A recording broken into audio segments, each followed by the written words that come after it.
Bonjour à tous, soyez le bienvenu, peu importe de là où vous nous suivez.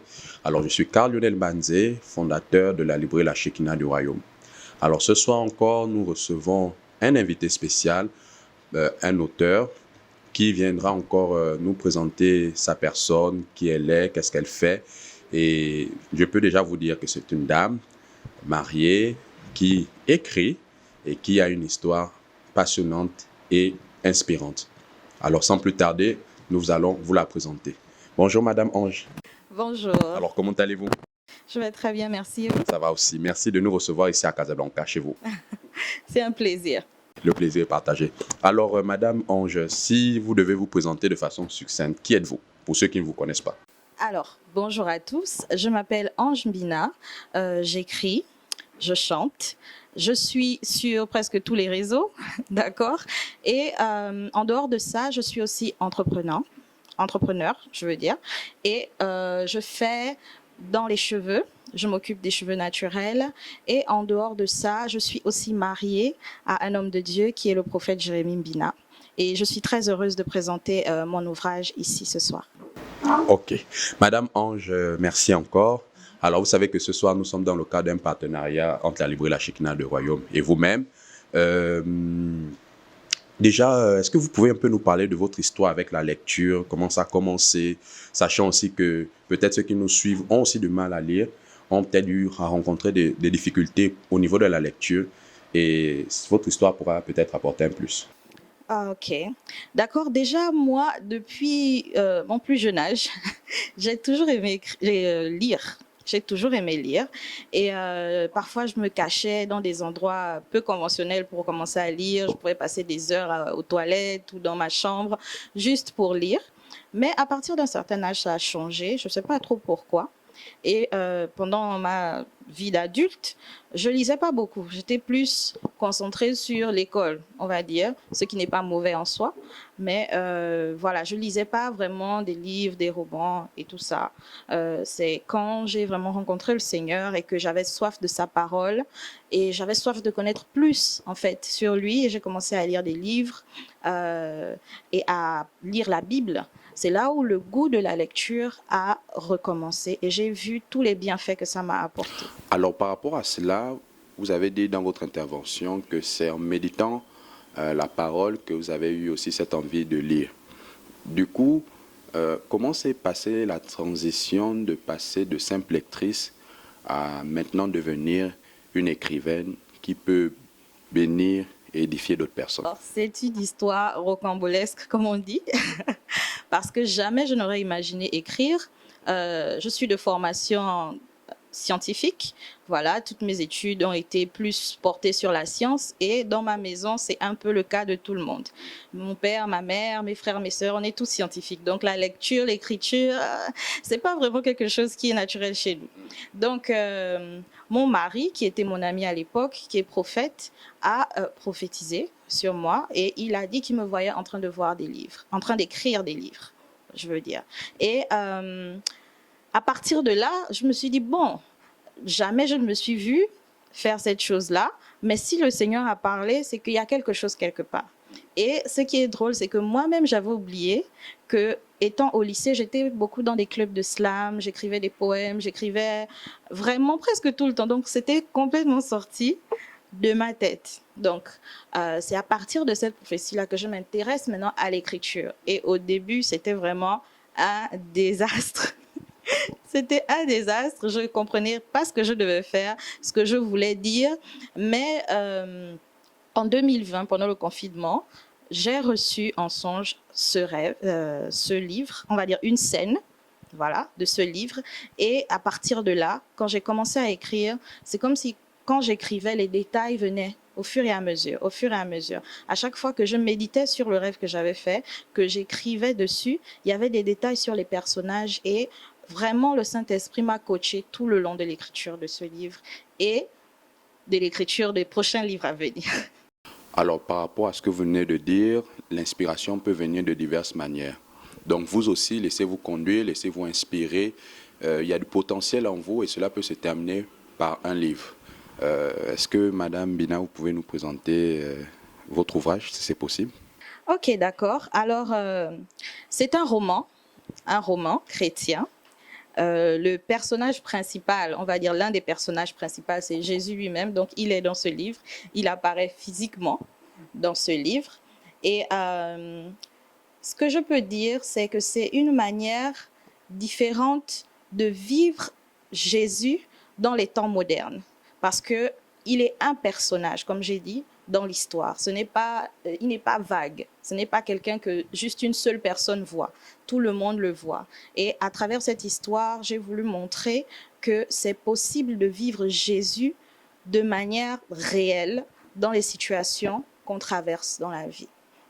Voilà, donc en gros, c'est l'histoire d'une jeune fille qui est introduite dans le monde spirituel avant sa naissance et qui a un rôle à jouer dans sa famille et avec ses amis, mais elle ne veut pas. Elle ne veut pas faire ce qu'on lui demande de faire parce qu'elle sait que c'est mal, mais elle n'a pas le choix. Et elle se rend compte que le monde spirituel a beaucoup d'effets, sinon commence ce que je veux dire, c'est que dans le monde spirituel commence la source de ce qui se passe dans le monde naturel. Et à travers tout ce qu'elle est en train de vivre, elle réalise. Elle réalise que si tu n'as pas gagné dans le monde spirituel, tu ne peux pas gagner dans le monde naturel. Et avec la rencontre de Jésus, tout change. Elle se rend compte qu'elle a le pouvoir de choisir, le pouvoir de faire le bien, non seulement dans sa vie à elle, mais aussi dans sa famille. Donc, j'ai pas envie de dire toute l'histoire, mais en gros, c'est ça. Il y a beaucoup de thèmes qui sont abordés, comme le pardon, comme la guérison, comme l'amitié en Christ, comme le respect des aînés. En tout cas, il y a plein de leçons dans ce petit livre. Ok, merci beaucoup. Alors, la prochaine question que j'aimerais vous poser, c'est par rapport à l'ouvrage et à vous-même. En quoi ou de quelle manière ce livre vous a personnellement marqué? Est-ce qu'il est basé sur une histoire personnelle, un vécu, un ami ou une amie ou une connaissance? Est-ce que c'est basé de quelque chose qui vous est profondément intime? Parce qu'on s'interroge, on s'interroge vraiment sur comment ce livre a pu aboutir à vous afin que vous puissiez l'écrire. Donc si vous pouvez nous éclairer, ce sera bien. En fait, je ris parce que beaucoup de personnes m'ont demandé si c'est une biographie, si c'est quelque chose que j'ai vécu. Et la réponse est pas du tout. Pas du tout. Je me retrouve dans les différents personnages. Parce que ce que je crois, c'est que tous les chrétiens ou même les non-chrétiens vont se reconnaître à différents niveaux de leur vie dans les différents personnages, parce que je vais vraiment dans la vulnérabilité, dans les émotions, dans le cœur, dans ce qu'on ressent, dans ce qu'on veut dire mais qu'on ne dit pas. D'accord? Donc, moi-même, ça m'a béni parce que ça m'a appris à regarder les situations avec des yeux différents. Souvent dans la vie, quand quelque chose se passe, on a seulement son propre point de vue et on ne se rend pas compte que chacune des personnes qui sont présentes dans cette situation ont leur point de vue, ont leur, comme on dit, background, viennent de quelque part et chacun vit la chose de manière différente. Donc ça m'a appris vraiment à considérer aussi le point de vue des autres, considérer mon point de vue et voir surtout le point de vue de Dieu. Alors Madame Bina, nous sommes en train de tendre vers la fin. Est-ce que peut-être vous avez un mot, quelque chose que vous aimeriez dire à nos auditeurs, à ceux qui nous écoutent par rapport à votre histoire, par rapport à la lecture? Voilà, nous sommes tout oui pour vous. Ok, alors j'ai quelque chose de spécial à laisser avec vous. Si vous regardez cette vidéo, vous êtes sûrement jeune ou alors plus âgé. En tout cas, vous savez qu'on est à l'ère de l'image et de la vidéo et de tout le monde veut voir des petites vidéos. On a TikTok, on a Instagram, on a toutes ces choses et on oublie un peu la lecture. Mais il y a quelque chose de spécial dans la lecture. La lecture nous permet de faire grandir notre imagination. Parce qu'avec l'image, on nous montre directement ce qu'on doit imaginer. On voit directement ce qu'on doit imaginer. Mais quand tu lis, toi-même, tu crées une image. Et cette imagination-là est un muscle qui est très important lorsqu'il s'agit maintenant d'exercer sa foi. Parce que c'est ce que tu imagines que tu peux voir. D'accord? Tu mets une image sur ce que tu veux. Et plus tu es précis dans ta manière d'imaginer, plus tu es précis dans ta manière d'exercer ta foi.